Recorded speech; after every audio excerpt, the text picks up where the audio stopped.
I never really thought I'll have to make this type of video, but I think this video is necessary because online you hear a lot of positive, amazing things about UGC, but I feel like behind the curtains there are so many things that are happening that people aren't talking enough about. First of all, I saw this post by another creator who was talking about charging your worth. And when I think about the UGC space, I'm like, what does that even mean to a lot of people? Some people like to bucket themselves into like new UGC person, intermediate, and like well experienced, and then they try to find out like how much to charge for that. But I think that even with that metric, people don't consider some of the things like the size of the business that you're working with. And someone might say, oh, never charge a different fee for someone just because they're a smaller business. And I think fair enough if that works for you. When it comes to my business, one of the things that made me even start UGC is that I wanted to work with brands. So I do have this passion to work with brands and to help them, bring that campaign idea to life. So for me, when it comes to figuring out how much to charge, I look at my experience, yes, and I'm very well experienced, but I also try to think about like the resources that the brand has. So sometimes in the conversations, I do try to figure out what will work for them and still work for me.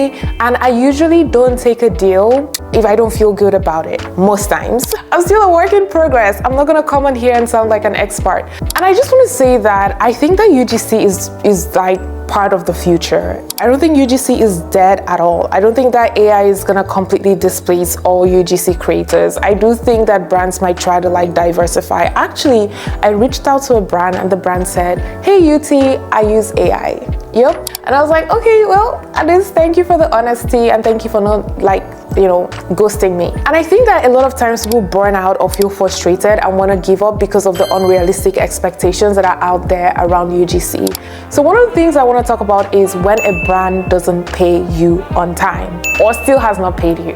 A lot of brands are amazing. Actually, I really do have to say this, a lot of brands do pay on time. Working with those type of brands have just like kept me encouraged and kept things positive for me, and I don't want to take away from that and just make it seem like the whole industry is not great. No, the industry is great. There are a few bad apples. And so when it comes to like not being paid on time, it's really hard and it's really tricky, especially if you had plans for that money. Well, lesson number one, don't plan for money that isn't in your bank account because you don't have it. Don't make plans with money that isn't yours yet. It's been promised to you and contractually it's supposed to be yours, but it's not yours yet. So don't make plans around that. That is just my take on that. Secondly, follow up. Send that second follow up, that third follow up. If UGC was actually all that you did and all your payments are like net 30, net 60, meaning that after the work has been submitted and approved, right? So it's not like that first submission. There could be 1 to 2 rounds of revisions required or even more sometimes. And then the brand can also delay in approval. But once that has been approved, you would be receiving payment in about 30 days or 60 days or 90 days, depending on the terms. I like the brands that tend to pay you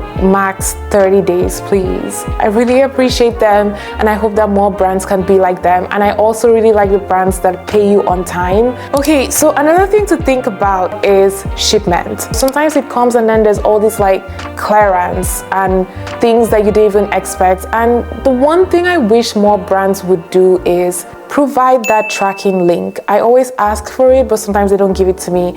And also tell us whose name it is on the package. So like sometimes like UPS will call me and be like, hey, we've got a package for you, we need you to clear it, and they'll tell me the name of the sender, and I'm like, I don't know who that is. That is not even the person I was talking to, which makes sense, right? Like the brand coordinator is not gonna be also the inventory person sometimes. It makes sense to me, but not having that information and then trying to figure out if this is my parcel or I'm just gonna clear a parcel that is not even supposed to come to me. And sometimes there are charges, so it's like if I knew who was sending it and who that, like sometimes I know I'm expecting a package, but I don't know whose package has come. And if I knew, maybe I could go back to the brand and be like, hey, your package is here, it looks like it needs some clearance, I'm gonna go clear it, which I did for one brand. I actually went there. I went to the place that you go to physically clear it, and I cleared the package. The tariff laws at that time was so bad, it cost a lot to clear that package. And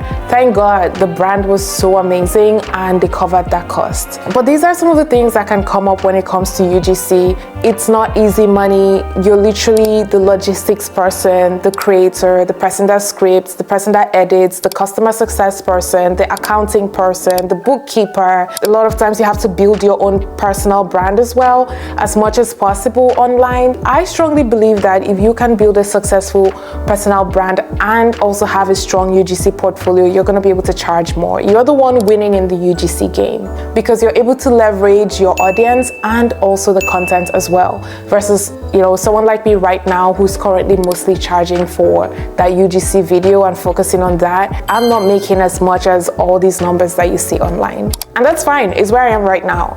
I don't know what the future holds, but I'm just sharing that to be transparent. And I've already run into my next point, which was custom duties, tariffs, all of those things. They can feel pretty ambiguous sometimes, and like I don't know what they want from me. Like, I don't know what is going to be needed. Am I going to have to pay out of pocket? Is the brand going to be gracious enough to cover this? Are they going to cancel the whole UGC collaboration because of the tariffs? And sometimes the brands will write that you're responsible.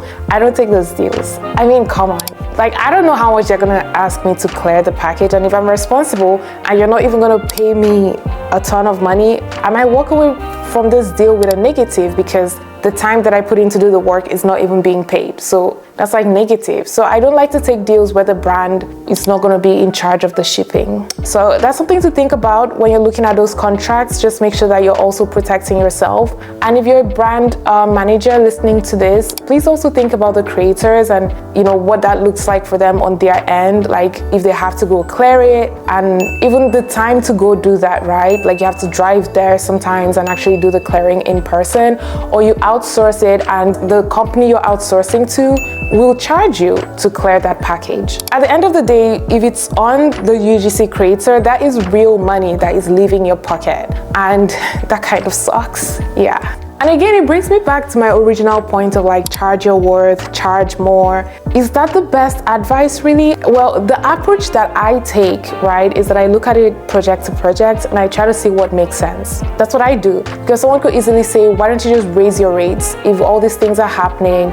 And oh guys, I didn't even tell you about the other costs. Like, I don't always give out my personal home address, so I also pay for a place to collect these parcels, and I pay for that monthly. So that's a part of doing business. And of course, there's also the cost of the editing software. I use Premiere Pro. I love Premiere Pro, and also like Epidemic for sound effects and royalty-free music. Sometimes in my business, when I'm supporting other businesses, I do work with video editors or VAs as well. So there is a cost to doing business, and I'm always trying to figure out the balance between the income and the expenses so that my business is actually profitable. And so far, I think we're barely okay. Well, we're here and we're having fun. That's what matters, right? I don't know. But yeah, when you're thinking about pricing, do think about like, will there be shipping costs? Will there be additional costs for props, timelines that are in the contract? When are they actually going to approve it? How long do they have to actually purchase the raw footage if they want it? Because I also don't want to store your raw footage forever, and then 12 months later you're like, oh, I want that raw footage.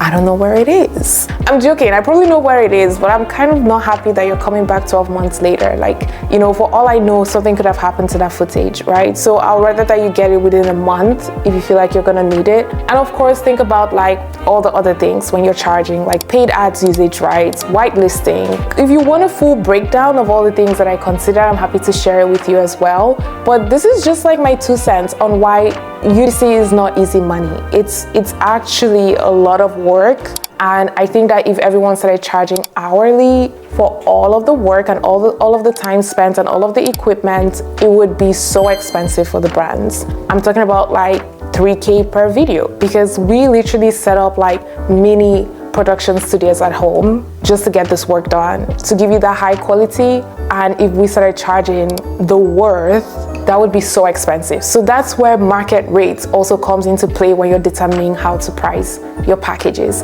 If you have any questions around this, or if this is your first time coming across my video, hi, my name is Yuti. I'm a UGC creator. I'm sharing the behind the scenes as a UGC creator. And if you have any questions at all, feel free to leave it under this video.